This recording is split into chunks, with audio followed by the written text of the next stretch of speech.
Did you guys know that Hollywood doesn't like Trump? Well, here's 3.5 hours of us hammering that in. Man, everywhere you go on television, it just feels like everyone's making the same Trump jokes over and over. And almost nobody made fun of Obama. It's times like this I wonder, was it really that bad with Bush? Did people always make fun of Bush to the same level they did Trump? Chris, I think I have the exact show for you. A show that is so bad that even anti-Bush people and pro-Bush people collectively hate it together. Huh, you make a compelling argument, Wiz. But what is it? It was a show that ran for 2 seasons on Comedy Central, an animated comedy called Lil Bush. Add me at Comedy Central. Ariel, let's do this. God is my guy. I'm rolling with my ninja Jesus Christ. Satan can suck on my cock tonight. Some yellow nigga just burned my rice. Let's go, Jesus!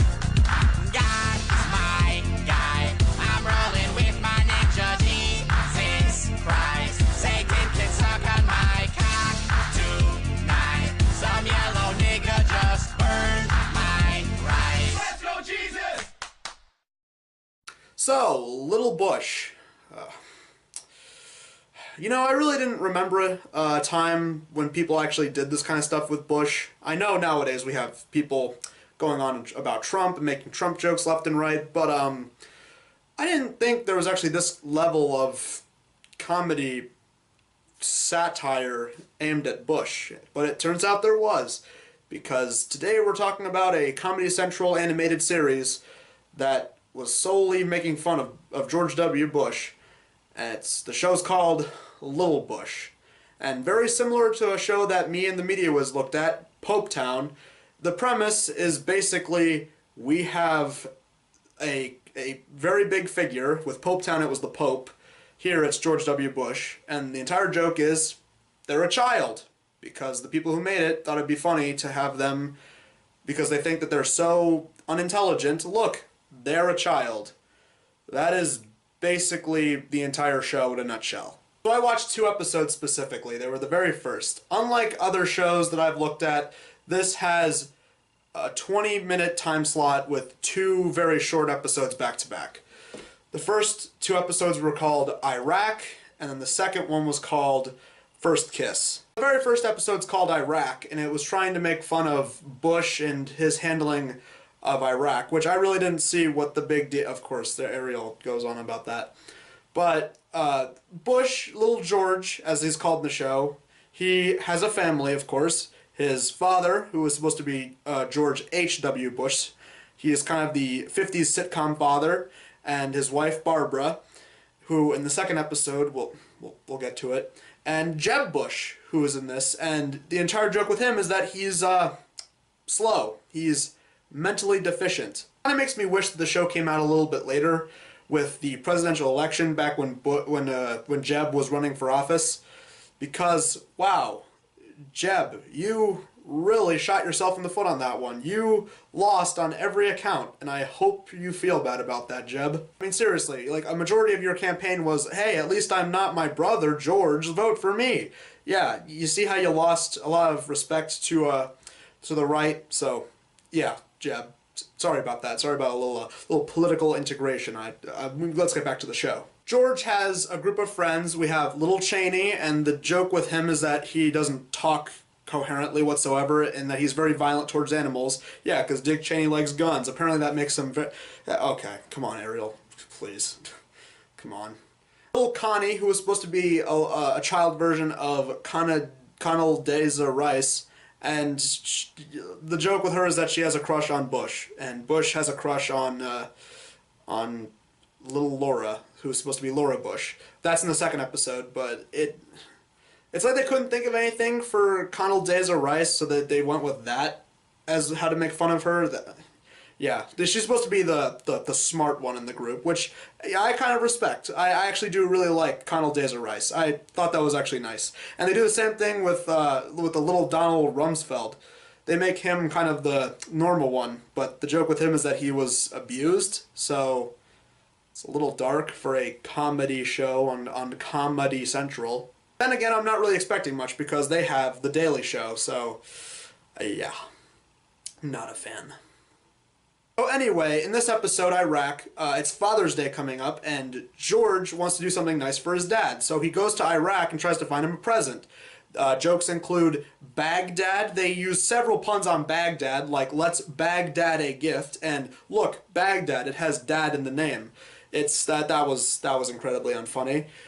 They go running around for a little bit with a montage, and they just keep making fun of how Bush handled Iraq, which I really don't see what. Again, Ariel coming in with her little smart quips. Oh, jeez. Episode ends with them kidnapping an Iraqi child and taking him back because they think that it will get Bush Sr. in the media's good graces, but Jeb hugs the Iraqi child so hard that it kills him. And then they decide that the only way to get the media back on their side is to show Weekend at Bernie, and that's really it. Second episode, First Kiss, is a little bit more interesting. We have George, Connie, Cheney, and Rummy, little Donald Rumsfeld, all making a bet to see who can kiss a girl first. And in this episode, we introduce the antagonists of the show, Little Democrats. And we have, there's a couple of them. They introduce, later on in the show, they have a little Barack Obama, or as they call him, Little Barry. You have Little Bill, which was funny because Little Bill is a show created by Bill Cosby, nonetheless, so it's kind of appropriate. And you have, the joke with him is that he's always cheating around with a bunch of different girls in their school that they go to. Little Hillary, and the joke with her is that she's bisexual. Oh man, it really makes me wish they had better people writing this show because they could have had tons to work with Hillary, especially if this show came out last year. Let me tell you. No, it's not that. It's there's stuff that I don't agree with Trump. You can definitely criticize him and satirize him, but it's just that everyone's making jokes. You know what I'm saying, Ariel? Well, yeah. You're triggering me right now. I can't do this right now. Okay, sorry about that. Moving on. So, Little Democrats, they're introduced. Little Laura is a character, and Little George wants to really be with her. And he gets in because he joins her Sinner Club. It's a reform group for little kids, so I thought that was actually really nice. We have, because yes, the Bushes are a very Christian family, and that's one of the things I liked about them. I'm not biased. Okay, sorry.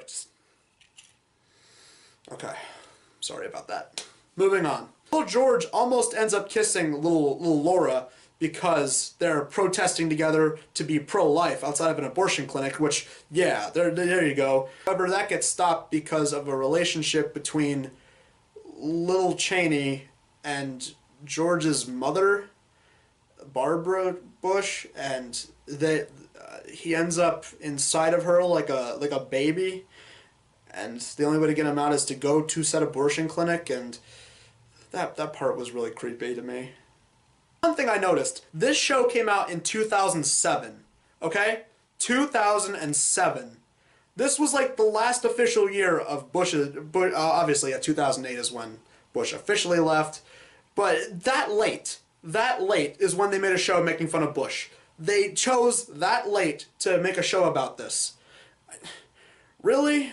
Really? It took them this long. I mean, name a show that successfully made fun of things that George W. Bush did, and made it funny.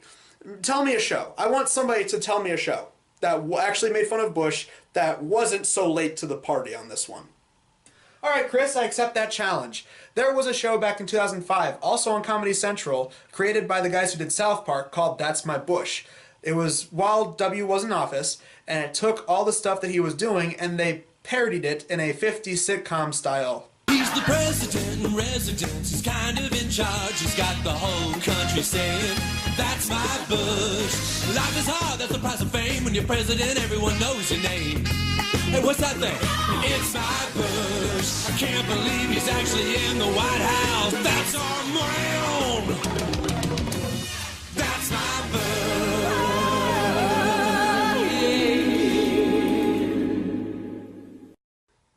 Huh.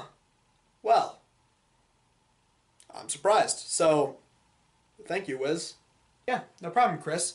The overall message I think you can take away from this video is that there are ways you can parody stuff that the president has done, whether the president is Bush or Obama or even Trump. But at the same time, when lazy satire is lazy, it's lazy. So, there you go. Yeah, well, yeah, in my opinion, I didn't really like Lil Bush because I found it insensitive, insulting, it talked down to the right, and I just thought it was just smug, condescending left-wing propaganda presented as humor. And, okay, Ariel, you know what, Ariel, if you didn't like it, then what did you not like about it, okay? Then how was it bad in your eyes? Okay, valid points were made. All right, well, yeah, Lil Bush, we didn't really like it. So, I guess that sums up this review. May Jesus be with you. And if you need me, I'm going to try and catch up on that new Celebrity Apprentice show, if that's still going. I'm going to try and catch up on some of the reruns. Hopefully Arnold is a good replacement for Donald, so I'm going to go check that one out. Yeah. Ich mag nicht freundlicher Celebrity Apprentice. Meet new host Arnold Schwarzenegger. Mr. Beaver, YGT no excuses. Off to the gas chamber. Believe me, I know walls. I went to the best schools, the best. I got perfect marks, perfect. My teacher said, Donald, your marks are too high for us. Could you get a few answers wrong? Sometimes certain people talk about a certain Trump. They probably do it so their ratings stop going up. They say, who could we invite on the show? The low ratings here are killing us. We probably should invite Trump. Look at the numbers.